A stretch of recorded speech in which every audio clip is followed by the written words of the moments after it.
Hello दोस्तों, कैसे हैं आप लोग। चलिए, तो हम लोग कहाँ पे सीपीसी में एग्जीक्यूशन में पहुंच गए थे। ठीक है, एग्जीक्यूशन कहाँ कहाँ दिया हुआ है आपका। एक तो ये सेक्शन 36 से 72 तक दिया हुआ है और ऑर्डर 21 है कि नहीं। यही तो है, दो दो जगह है। चलो, हम लोग इसमें पढ़ भी चुके हैं। 36 पढ़ चुके हैं, 37 पढ़ चुके हैं, 38 पढ़ चुके हैं, 39 पढ़ चुके हैं। ठीक। 36 में क्या था कि ये बोलता था कि ये एग्जीक्यूशन ऑफ केवल डिक्री के लिए नहीं, एग्जीक्यूशन ऑफ ऑर्डर पे भी सिमिलरली बिल्कुल वैसे ही अप्लाई होगा, है कि नहीं। 37 ये था कि जो वो ओरिजिनल कोड नहीं, क्या है जिसने कोड पास की है, code which pass the degree, वो कौन होगी।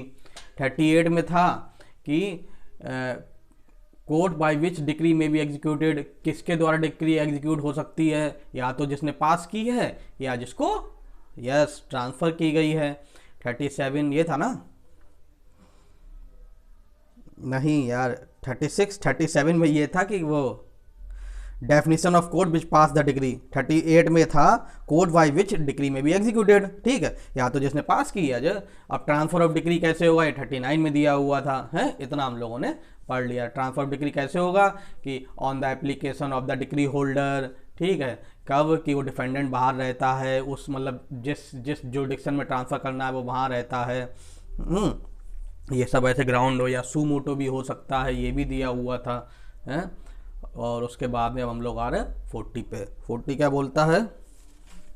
40 transfer of decree to court in another state. अगर अनदर स्टेट में डिग्री ट्रांसफर हुई है एग्जीक्यूशन के लिए, ठीक है, तो उसी स्टेट, जिस स्टेट में ट्रांसफर हुई है, तो एग्जीक्यूशन के सारे रूल्स एंड रेगुलेशन उस स्टेट के अप्लाई होंगे। फॉर एग्जाम्पल कि यूपी की वो थी, यूपी में डिग्री पास हुई, एग्जीक्यूशन के लिए गई एमपी। ठीक है, मध्य प्रदेश।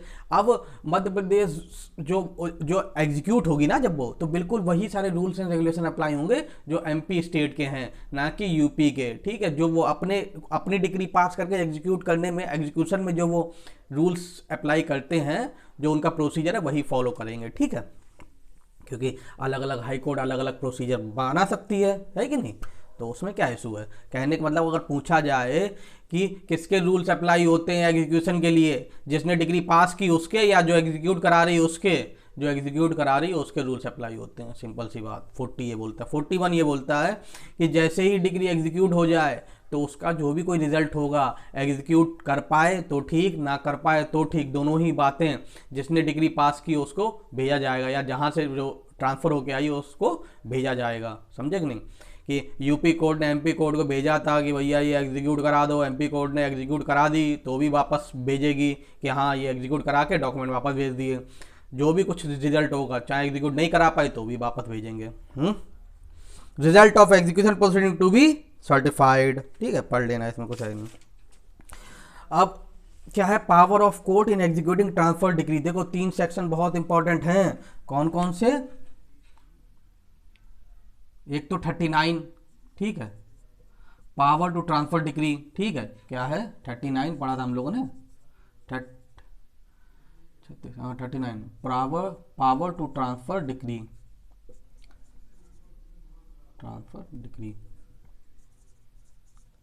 है कि नहीं। दूसरा 42 power of executing court.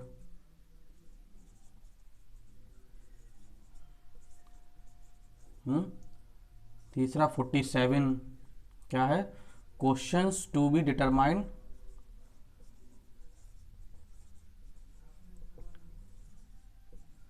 Executing court.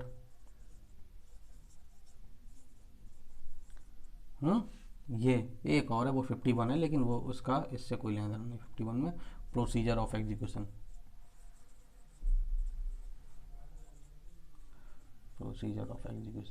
ठीक क्या है। ये सेक्शन मत भूलिएगा कभी भी, ये वाले पोर्शन में धड़ल्ले पूछे जाते हैं। ठीक है, कि पावर टू ट्रांसफ़र डिग्री, किसके पास पावर है कि डिग्री ट्रांसफ़र कर सकती है, मतलब कैसे ट्रांसफ़र हो सकती है। ठीक है, क्या थी हेडिंग यार, ट्रांसफ़र ऑफ डिग्री। ठीक है, मैं ऐसे याद कर रखा है। ठीक है, क्या है 39 क्या है, ट्रांसफ़र ऑफ डिक्री, डिक्री कैसे ट्रांसफ़र हो सकती है। 42 क्या आता है कि जो एग्जीक्यूटिंग कोर्ट है उसके पास क्या क्या पावर, जो हम लोग पढ़ने जा रहे हैं अभी, ठीक। और क्या एग्जीक्यूटिंग कोर्ट कौन कौन से क्वेश्चन डिटरमाइन कर सकती है, ठीक है। अब एग्जीक्यूशन के टाइम में बहुत सारी बातें भी तो आएंगी, क्या फिर वो क्या कोई फिर क्या वो दोबारा उसी कोर्ट के पास भेजेगा कि यार बताना इसका क्या करें, ये वाले क्वेश्चंस को कौन डिसाइड करेगा, ठीक है। अगर एग्जीक्यूशन के टाइम पे बहुत सारे क्वेश्चन सामने आते हैं तो उनको डिसाइड करने के लिए क्या फिर से उसी के पास जाएंगे जिसने वो डिग्री पास की है, ठीक है, उसी के पास जाएंगे, या जिसके पास एग्जीक्यूशन के लिए आई है वही केवल सॉल्व कर देगा। तो और procedure of execution, execution actually में होगा कैसे, इसको भूल जाओ भाई, इसको अभी भूल जाओ, इसकी बात की बात है, पहले ये समझो। तो हम लोग 42 पहले देखेंगे। पावर ऑफ एग्जीक्यूटिंग कोर्ट, कि उसके पास कितनी पावर होगी, जो जिसके पास एग्जीक्यूशन के लिए आई है डिग्री, उस कोर्ट के पास कितनी पावर है। सबसे पहला बोलता है same as the original court, same as the original court. Original court का मतलब यहाँ पर क्या है, वही जिसने डिग्री पास की है, court which pass the degree, ठीक है। बिल्कुल सेम पावर है एग्जीक्यूटिंग कोर्ट के पास, ठीक है। जैसे मान लो कोई डिग्री है, ये 2 स्टेट थे, ठीक है, ये 2 स्टेट हैं, तो इस कोर्ट ने डिग्री पास की, इस कोर्ट ने पास की। अब डिग्री पास करना एक अलग पावर है और उसका एग्जीक्यूशन एक अलग है, ठीक है। तो एग्जीक्यूशन में जितनी पावर इसके पास थी, सेम पावर जिसके पास इसने ट्रांसफर करके भेजी है एग्जीक्यूशन के लिए, उतनी ही पावर होगी, सेम पावर, समझे कि नहीं। जो ये ओरिजिनल कोर्ट कर सकती थी, या जो जिसने डिग्री पास की है वो कोर्ट कर सकती थी, वही सारे काम ये भी कर सकती है, समझे कि नहीं। चलो दूसरी बात, फिर भी उसको क्लियर करने के लिए बताया गया है कि क्या क्या काम कर सकती है, कि अगर इसे ऐसा लगा तो ये भी ट्रांसफर कर सकती है, transfer the decree for execution. फिर भी क्लियर करने के लिए ये बात सब क्लास 2 में ये बात बोली गई, फिर भी और क्लियर किए दे रहे कि जिसके पास ट्रांसफर होके आई है उसके पास भी पावर है कि वो ट्रांसफर कर सकती है, ठीक है। अब इसके पास ये वाली कोर्ट ने इसको ट्रांसफर किया, ठीक, कि भाई आपके जुरिडिक्शन में एक प्रॉपर्टी है, ये एक प्रॉपर्टी आपके जुरिडिक्शन में है, इसको जो है इसका एग्जीक्यूशन कराना है, ठीक। अब पहले तो ये इसी के में आती थी कि कोर्ट ने इसको भेजा, लेकिन बाद में इस कोर्ट को रियलाइज हुआ ये मेरे जुरिडिक्शन नहीं है, ये दूसरी जो कोर्ट है यहाँ पर इसके जुरिडिक्शन में है, तो ये भी ट्रांसफर कर सकती है इसको, समझे कि नहीं, सेम पावर इस्तेमाल करते हुए 39 में, ठीक। एग्जीक्यूटिंग कोर्ट भी डिक्री ट्रांसफर कर सकती है अगर उसे ऐसा लगता है कि ट्रांसफर करनी है तो, ठीक, पहली बात। दूसरी बात, एग्जीक्यूटिंग कोर्ट ये डिसाइड कर सकती है कि कौन लीगल रिप्रेजेंटेटिव होगा, समझे कि नहीं। 51 में 52 में 52 में मतलब 50 52 53 बता सकती है कि कौन लीगल रिप्रेजेंटेटिव होगा एग्जीक्यूटिंग कोर्ट, ठीक है। मान लो डिग्री एग्जीक्यूट करानी है ये वाली कोर्ट को डिग्री एग्जीक्यूट करानी है एक जो जजमेंट डेप्टर के खिलाफ, जजमेंट डेप्टर गया मर, तो अब ये वापस इसके पास थोड़े भेजेगा, वो उसके लीगल रिप्रेजेंटेटिव होंगे, उनके खिलाफ डिग्री एग्जीक्यूट होगी। चलो अभी तो पढ़ेंगे हम लोग, हैं। और क्या कर सकती है,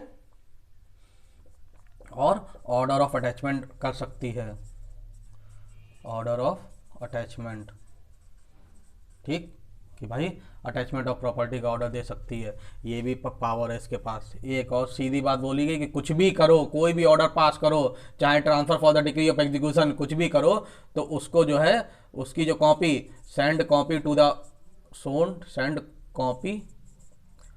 of the order to the court which pass the degree.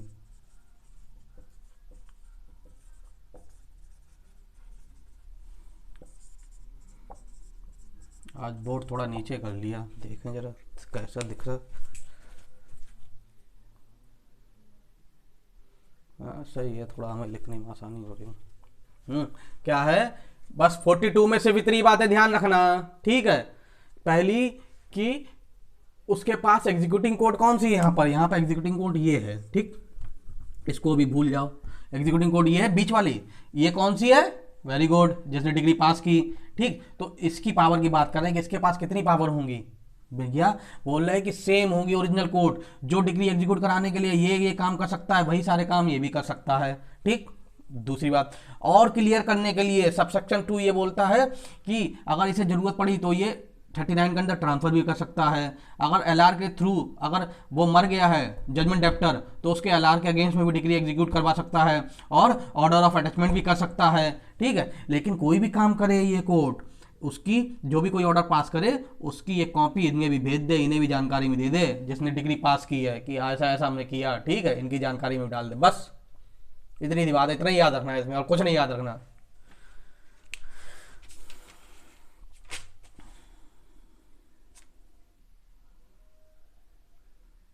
पढ़ लेना। ठीक है, power of code in executing transfer degree section, power of executing code, एक ही बात है यार। अब एक्चुअली जैसे मुझे सेक्शन याद कर रखे ना अपने माइंड में मैंने कि इसमें ये पावर ऑफ एग्जीक्यूटिंग कोड दिया हुआ है, इनकी हेडिंग जो है power of code in executing transfer degree, बात तो एक ही है कुल मिला के, आपको जैसे याद हो जाए वैसे याद कर लेना। ठीक है, उसको रीड मार लेना, रीड मार दें आप ही लोग, रीड मारना। ठीक है, आजकल क्या हुआ जब स्टूडेंट से बात होती है तो एक बात मुझे और रियलाइज़ हुई, नहीं समझे नहीं, जैसे स्टूडेंट से बात होती रहती है कि कोई ना कोई तो फ़ोन कर ही देता है। वैसे तो रियलाइज़ ये हुआ है कि आदमी को अब अपनी आंखों से पढ़ने में मज़ा नहीं आता, समझो नहीं, ये उसे मन करता है कि कोई बस वो कान में हेडफोन लगाए, कोई सुनाता जाए उसे, खुद रीड मारे वो केवल सुने। सच में ये दिक्कत आ रही भाई स्टूडेंट के साथ, आप उसकी खुद की कैपेबिलिटी ख़त्म हो रही है रीड आउट करके समझने की। वो क्या कहता है उससे एक लाइन, भाई अगर वो खुद ये लाइन पढ़े, अब देखो अब इसमें जैसे 2 में पहली ए दिया हुआ power to send the decree for execution to another court under section 39, क्या है इसमें तुरंत समझ में आ जाएगा उसे, लेकिन वो खुद आँखें अपनी आँखों से नहीं पढ़ेगा, वो कहे कोई पढ़ा है उंगली रख के, हम सुनेंगे केवल, ये दिक्कत आ रही है स्टूडेंट के साथ। तो जितना भी आप ठीक है लेक्चर देने क्लियर होता है इसीलिए तो आदमी देखता है, इजी हो जाता है, ठीक है इजी हो जाता है, लेकिन जो आपकी जो कैपेबिलिटी है उसको ना खोएं आप फिर भी उसे रीड मारा करें पूरा। ठीक, सेक्शन 42 रीड मारना, कहीं समझ में ना आए मुझे बताना। ठीक है, मेन याद क्या रखना है, मेन आपको इतना याद रखना है, बस ये ध्यान रखना। चलो लगे हाथ ही ये देख लेते हैं, जब पावर ऑफ एग्जीक्यूटिंग कोड की बात चल रही है तो लगे हाथ ये देख लेते हैं कि ये एलआर के अगेंस्ट कैसे हो सकता है। ठीक है, ये तो समझ में आ गया कि वो transfer the decree for execution कर सकता है, फिर से हम 39 पे वापस आ जाएंगे। ठीक है, फिर से ये वाली कोड जो है 39 का पावर इस्तेमाल करेगी तो फिर से 39 पे वापस आ जाएंगे।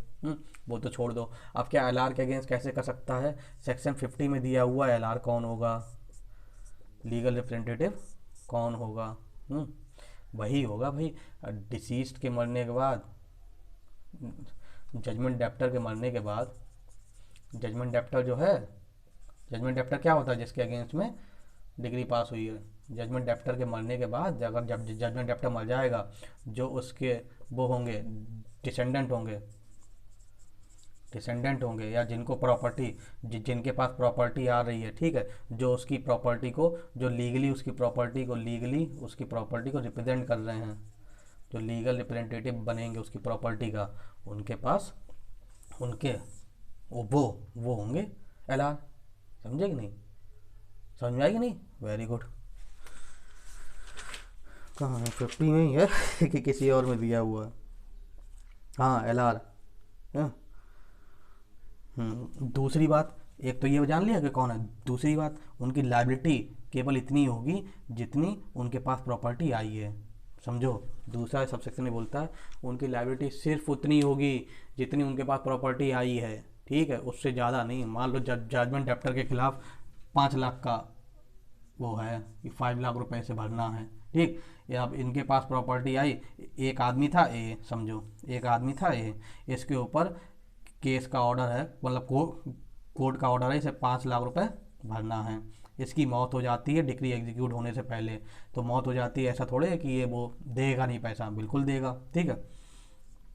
अगर राइट टू सू सर्वाइव करता है तो भाई ये देगा, ठीक। दूसरी बात, अब इसका बेटा आ गया इसकी जगह पे, इसके बेटे को एक मकान मिला जो इसके था और जिसकी कीमत है 4 लाख, कितना है 4 लाख।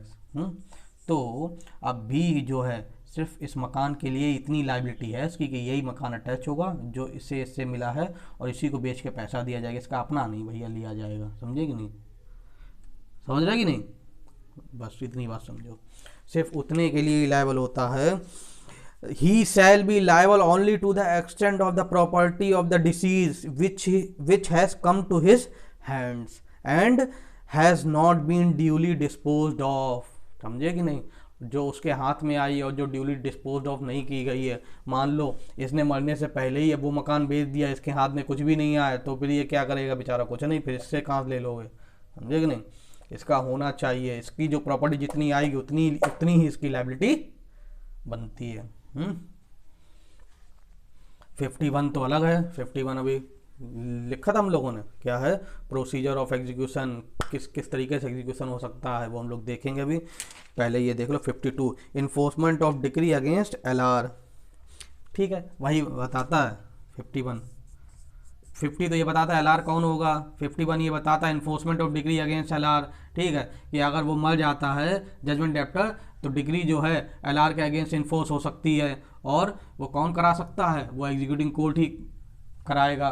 कोई भी क्वेश्चन ऐसा आता है कि ये लीगल रिप्रेजेंटेटिव है इसका कि नहीं है, ये सारी बातें एग्जीक्यूटिंग कोर्ट खुद डिसाइड करेगा, ना कि जिसने डिग्री पास की उसको भेजेगा। 52 क्या बोलता है? Ancestral property.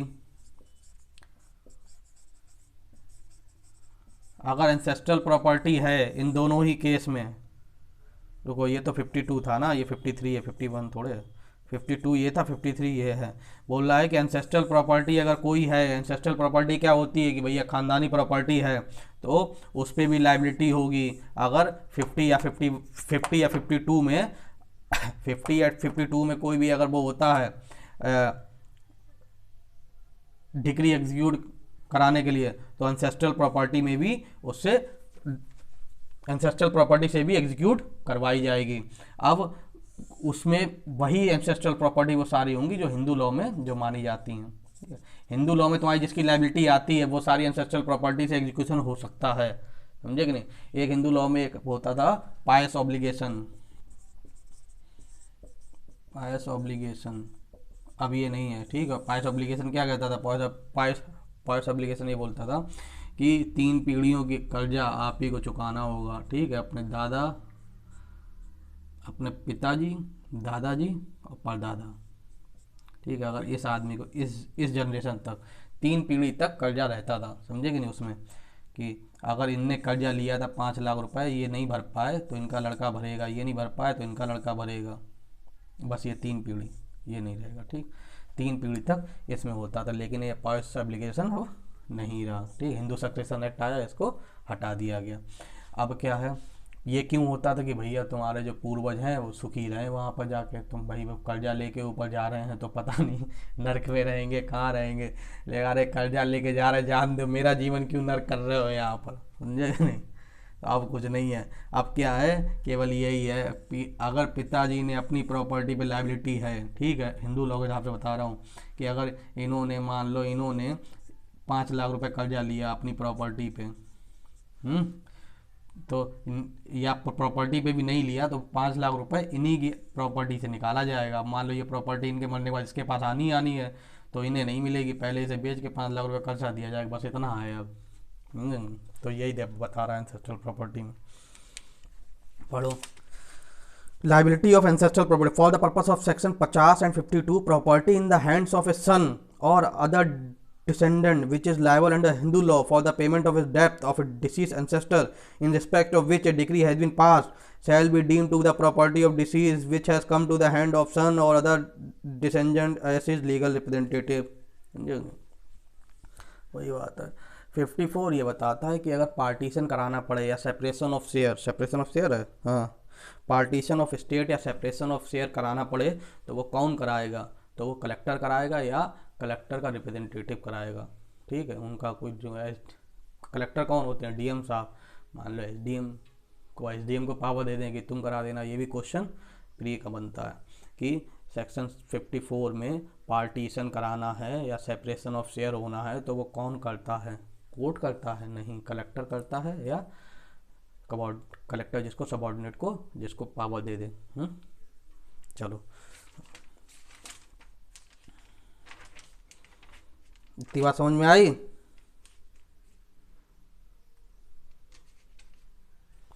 इसमें जरा एक चीज़ और देखो, ये सब सेक्शन नहीं पढ़ना है, ठीक है। 43 नहीं पढ़ना है, 44 नहीं पढ़ना है, 44A नहीं पढ़ना है, 45 नहीं पढ़ना है, प्रीसेप्ट पढ़ना है, ठीक है। प्रीसेप्ट क्या होता है, डायरेक्ट प्री का क्वेश्चन है, ये सीधे पूछा जाता है। प्रीसेप्ट क्या है, कहाँ पे दिया हुआ है, सेक्शन 46 में प्रीसेप्ट दिया हुआ है। प्रीसेप्ट क्या होता है, प्रीसेप्ट ये होता है, एक ऑर्डर होता है, ऑर्डर ऑफ द कोर्ट होता है, जो डिग्री पास करता है। Order of the court which pass the degree क्या करता है, वो on the application of the degree holder, जिसके फेवर में डिग्री आई है, जब वो एप्लीकेशन देता है कि माय लॉर्ड इसकी प्रॉपर्टी जो दूसरे जुडिक्शन में है, ठीक है, उसकी प्रॉपर्टी जो दूसरे जुडिक्शन में है उसको अटैचमेंट कर लिया जाए, उसको अटैच कर लिया जाए। तो जो कोर्ट जो डिग्री पास करती है वो एग्जीक्यूटिंग कोर्ट को पहले एक ऑर्डर भेजती है, ऑर्डर ऑफ प्रीसेप्ट का, कि भैया इसकी प्रॉपर्टी अटैच कर लो, ठीक, समझे कि नहीं। तो वही अटैचमेंट ऑफ प्रॉपर्टी के ही ऑर्डर को प्रीसेप्ट करते हैं, जो कि on the application of the degree holder होती है। वो ऑर्डर कब पास होता है, जब प्रॉपर्टी किसी दूसरे के जुरिडिक्शन में होती है। कितने टाइम पीरियड के लिए चलता है, ये 2 मंथ के लिए चलता है, ये भी पूछा जाता है, ठीक, ध्यान रखना, बस इतनी बात है। कितने दिन के लिए होता है, 2 महीने के लिए होता है। पढ़ो अब precepts. Upon the application of the decree holder, the court which passed the decree may, whenever it think fit, issue a precept to any other court which would be competent to execute such decree to attach any property belonging to the judgment debtor and specified in the precept. The court to which a precept is sent shall proceed to attach the property in the manner prescribed in regard to attachment of property in execution of a decree, provided that no attachment under the precept shall continue for more than 2 months unless the period of attachment is extended by order of the court which passed the decree, or unless before the determination of any such attachment the decree has been transferred to the court by which the attachment has been made and the decree holder applied for an order for the sale of such property. कुछ नहीं, बस ये ध्यान रखना। Precept कहाँ दिया हुआ है, सेक्शन 46 में दिया, बहुत पूछा जाता है धड़ल्ले से। एक सेक्शन रह गया 47 हम लोग को पढ़ना है, और बाकी हम लोग के 54 तक हो जाएंगे। 51 भी पढ़ना होगा उसके बाद, ठीक है। चलो, question to be determined by the executing court. अब ये बोल रहा है कि कौन कौन से क्वेश्चन एग्जीक्यूटिंग कोर्ट डिटरमाइन कर सकती है, ठीक है। क्या बोल रहा है कि एग्जीक्यूटिंग कोर्ट जो है, एग्जीक्यूटिंग कोर्ट तो समझ ही गए क्या कौन सी होती है, तो वो कौन कौन से क्वेश्चन डिटरमाइन कर सकती है, बताओ भैया।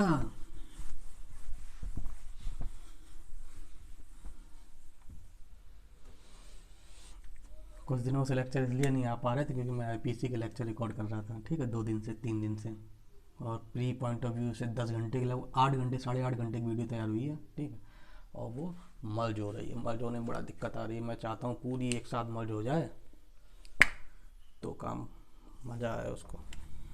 देखो 15-15 का इंतज़ार नहीं करेंगे, कल ही अपलोड कर दूंगा उसे, ठीक है। ऐसे लोगों के एग्ज़ाम है यार, उत्तराखंड जुडिशरी का, किसी को फ़ायदा हो उससे तो मैं इतनी मेहनत भी करूँ, फ़ायदा भी ना हो। हम लोग क्या पढ़ने वाले थे, क्वेश्चन टू बी डेटा, बहुत इंपॉर्टेंट सेक्शन है ये, सेक्शन 47 तो है, हाँ, section 47, question to be determined by executing court, ठीक है। क्या है भाई, कौन कौन से क्वेश्चन डिटरमाइन कर सकता है, सबसे बढ़िया ये बिटवीन द पार्टीज क्वेश्चन जो हो, बिटवीन द पार्टीज हो, और इन रिलेशन टू एग्जीक्यूशन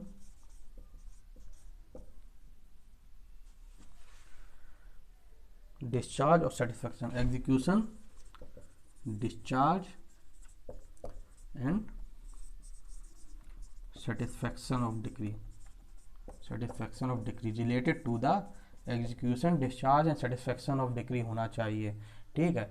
अब कौन कौन से, ये ऐसा तो नहीं, ये मान लो जिसके पास एग्जीक्यूशन के लिए आई है ना, वो सारे, वो कोर्ट जो है वो सारे क्वेश्चन डिसाइड कर सकती है, जो एक तो बिटवीन द पार्टीज हो, इसमें कौन कौन है, जजमेंट डेप्टर है और डिक्री होल्डर है कि नहीं, और किससे रिलेटेड हो, डिक्री के एग्जीक्यूशन से, उसके डिस्चार्ज से और उसके सेटिस्फैक्शन से, समझे कि नहीं, कि क्या डिक्री पूरी तरीके से होली होली और पार्सली, होली पूरी तरीके से डिस्चार्ज हुई है कि पार्सली हुई है, क्या डिक्री पूरी तरीके से सेटिस्फाई हुई है कि नहीं हुई है, ठीक है। बिटवीन द पार्टीज में कौन कौन से क्वेश्चन आ सकते हैं कि कौन उसका लीगल रिप्रेजेंटेटिव होगा, ऐसे क्वेश्चन ये डिटरमाइन कर सकती है, इससे बाहर नहीं जा सकती।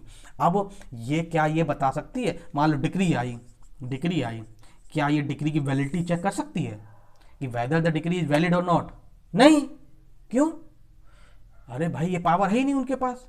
भाई किसी कोर्ट ने पास करके भेजी है, जो पासिंग कोर्ट है जिसने पास करी है, तो ये तो प्रिज्यूम करके चलेगा कि भाई ये डिक्री जो है ये वैलिड होगी, ये कैसे, ये वो थोड़े डिसाइड करेगी, अनलेस एंड अनटिल वो एकदम प्राइमा फेसाई ऐसी लगे कि वैक्सीसियस है या beyond the जुडिक्शन of the court है जिसने पास की है, प्राइमा फेसाई उस कोर्ट को, एग्जीक्यूटिंग कोर्ट को ऐसा लगे कि यार ये डिक्री इसने पास ही नहीं कर सकती, ये तो beyond the जुडिक्शन of the court होनी चाहिए, इनके जुडिक्शन में आ ही नहीं सकती है। ऐसे केसेस में इसकी वैलिडिटी चेक कर सकते हैं डिक्री की, वरना कभी वो डिक्री के अंदर नहीं जाएंगे, समझे कि नहीं। डिक्री पास होकर उनके पास आई है, उसके आगे की बात करवाओ हमसे, पीछे की बात छोड़ दो, समझे नहीं, उससे पहले डिग्री कैसे पास हुई क्या हुआ हमें उससे कोई मतलब नहीं है, अनलेस एंड अनटिल बिल्कुल ही एकदम ब्लंडर ना हुआ हो उसमें, समझे कि नहीं, ऊपर से ही पता चल रहा है प्रामा फेसाई कि ये जो है बिना जुडिक्शन के पास की गई है डिग्री, समझे कि नहीं।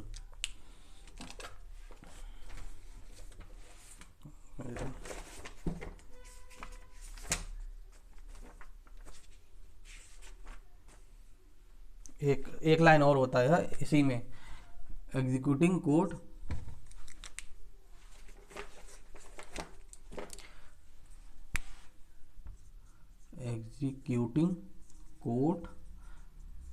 Can not go behind the degree, ठीक,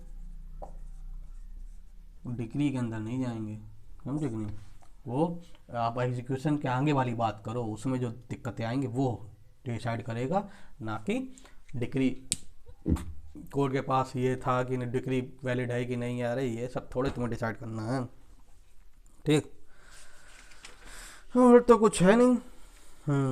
अब अगला हम लोग सेक्शन पढ़ेंगे 51 में क्या बताया, चलो कल ही से स्टार्ट करेंगे, हैं, वो प्रोसीजर ऑफ एग्जीक्यूशन, ये करेगी, ये क्वेश्चन डिसाइड करेगी कौन एग्जीक्यूट कर पाएगा नहीं कर पाएगा, ठीक है। अब ये तो बताओ एग्जीक्यूशन होगा कैसे, है कि नहीं। अब ये सेक्शन 51 ये बताएगा कि एग्जीक्यूशन होगा कैसे कि भाई उसकी प्रॉपर्टी का वो डिलीवरी ऑफ प्रॉपर्टी करके मेरे खिलाफ ऑर्डर पास हुआ कि भैया ये वाला मकान जो मेरे कब्जे में था वो मेरा नहीं है, वो दूसरे का है, आपका है, तो कोर्ट एग्जीक्यूट वो कैसे कराएगी, डिलीवरी करा के आपको हमसे मकान लेके, हमसे कब्जा लेके आपको देगी, ये डिलीवरी ऑफ प्रॉपर्टी हो गया। या मान लो मेरे खिलाफ ऑर्डर पास हुआ कि हमें 10 लाख रुपए आपको देना है, समझे कि नहीं। अब 10 लाख रुपए कैसे होगा, कोर्ट ऑर्डर करेगी इसका मकान बेच के इसे 10 लाख, इसका मकान बेचो, 10 लाख रुपए इसके दो, जितने भी बचेंगे वो हमें वापस दे दिए जाएंगे। मान लो 15 लाख का बिका, तो ये कैसे हो रहा है, by attachment and sale of property, है कि नहीं। या मान लो कोई पैसा नहीं दे रहा है तो कैसे होगा, उसके पास मकान भी नहीं है और कोई पैसा दे नहीं रहा, तो कैसे होगा, अरेस्ट एंड डिटेंशन, समझे कि नहीं, अरेस्ट कर लिया जाएगा हमें, ठीक, यही सब। या such other manner as may be given in the decree, ठीक है, जैसे डिग्री में दिया होगा वैसे एग्जीक्यूट कराया जाएगा। ये सब कहाँ दिया हुआ है, सेक्शन 51 में दिया हुआ है, सेक्शन 51 के साथ और ऑर्डर में भी दिया हुआ है, और आगे के भी सेक्शंस हैं। सेक्शन 51 में दिया है कि ये तरीके हैं, ये अपॉइंटमेंट ऑफ रिसीवर। अब ये कहा जाए कि भाई इसके खेत में से 1 लाख रुपए जो है जो उन्हें दिए जाएं दूसरी पार्टी को, अब उसमें रिसीवर अपॉइंट कर देंगे। रिसीवर क्या करेगा, उस खेत की रखवाली करेगा, जितना भी रेवेन्यू आय करेगा आप कोर्ट में जमा किया करेगा, फिर कोर्ट उसका पैसा देगी। तो ये तरीके हैं एग्जीक्यूशन कराने के, ठीक है। वो हम लोग के 51 में सिर्फ दिया हुआ है कि ये हैं, फिर उसके अंदर घुस जाना पड़ता है एकदम कट कट कट कट, नहीं नहीं, पहले चलने दो, टफ कुछ भी नहीं है इसमें, सब समझ में तो आ ही रहा होगा, बताते रहना समझ में आ रहा है कि नहीं आ रहा है, ठीक है। चलिए ठीक है, थैंक यू।